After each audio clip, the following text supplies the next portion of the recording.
ওর ভরসায় ছিলাম, তাই থেমে গিয়েছিলাম। কারো ভরসায় থাকলে নিজের জীবন থেমে যায়।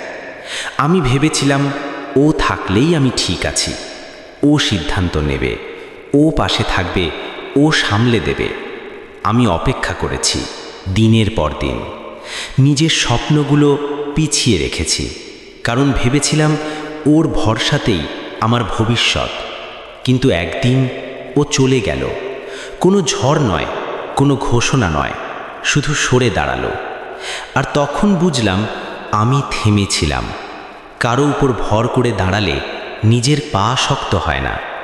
ভরসা দরকার, কিন্তু নিজের ওপর ভরসা না থাকলে জীবন এগোয় না। আজ আমি শিখেছি পাশে কেউ থাকলে ভালো, না থাকলেও চলতে হবে, কারণ কারো ভরসায় থাকলে নিজের জীবন থেমে যায়।